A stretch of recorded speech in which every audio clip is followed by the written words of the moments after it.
The TikTok ban goes down to the wire. Is Jensen Huang wrong about quantum computing?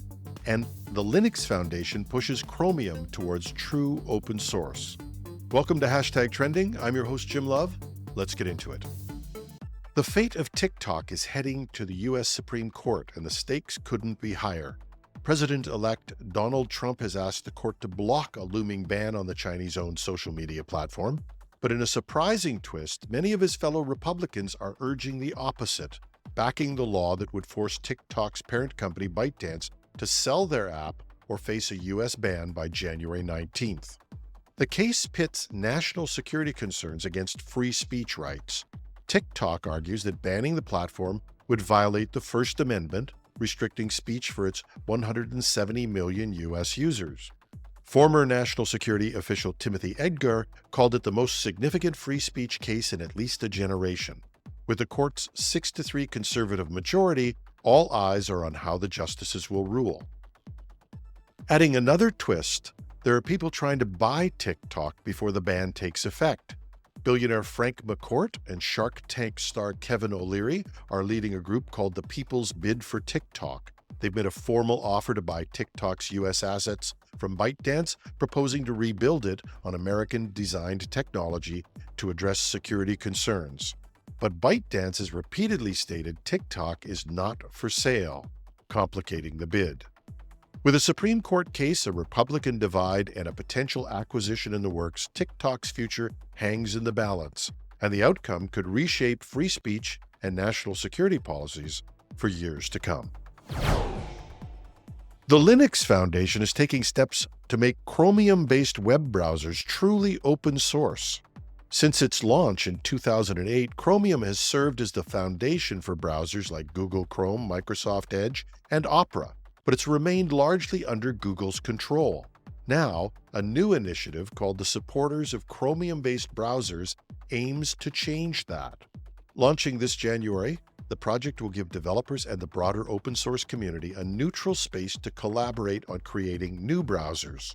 While Chrome will remain a Google project, new and existing browsers can now be developed under the Linux Foundation's leadership, reducing reliance on Google's direction. There are some surprises in who's supporting this, including Google, Microsoft, Meta, and Opera. All of them are backing the initiative. Google's VP in charge of Chrome, Parisa Tabriz, called it an opportunity to build a sustainable open-source platform for future browser innovation.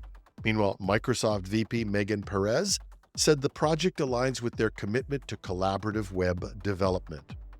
The differences between Chromium and Google Chrome matter here. Chromium is more open but lacks features like automatic updates, Google Services integration, and DRM modules, making it less commercially polished. The Linux Foundation's Jim Zemlin said this initiative will empower developers and ensure funding for independent innovation in the browser space. With support from some of the world's biggest tech companies, the Linux Foundation is signaling that open-source browsers are here to stay and will evolve far beyond Google's footprint or influence. Quantum computing stocks took a nosedive this week after NVIDIA CEO Jensen Huang predicted that practical quantum computers could be 20 years away. The comments made during his keynote at CES 2025 triggered a sell-off, wiping out over $8 billion in market value.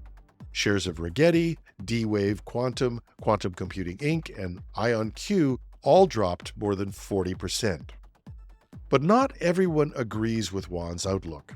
CEO Alan Baratz, in an interview on CNBC, called Huang dead wrong, pointing out that D-Wave's annealing quantum computers are already commercially viable and solving real-world problems. Baratz highlighted clients like MasterCard and Ford who are using D-Wave's technology today, not in 15 or 20 years. And Baratz also noted that Huang's timeline might apply to what's called the gate model of quantum computers, but it doesn't reflect the current capabilities of D-Wave's annealing approach. According to Baratz, D-Wave machines can solve complex problems such as material simulation in minutes, something that traditional systems would take millions of years to compute. Despite D-Wave's defense, its stock plunged 36% following Huang's remarks. However, Baratz remains confident emphasizing that quantum computing is already making a commercial impact and is far from the distant dream Wan described. Now, I'm a big fan of Jensen Wan, and I'm not going to be one to throw stones living in my glass quantum house and all that. It's easy when you're speaking to put a controversial statement out there or put a spin on it without really thinking of the impact. And it's a warning to all of us that in a world of sound bites, sometimes we need to dig a little deeper to find the nuance and the truth. That's our show for today. Just a reminder, we have our first weekend show with the panel from Project Synapse to talk about what's coming in AI and what is going to be a year of incredible transformation. Check it out as early as Saturday morning. You can find show notes at technewsday.com or .ca. Take your pick. You can reach me at editorial@technewsday.ca. I'm your host, Jim Love. Have a fabulous Friday.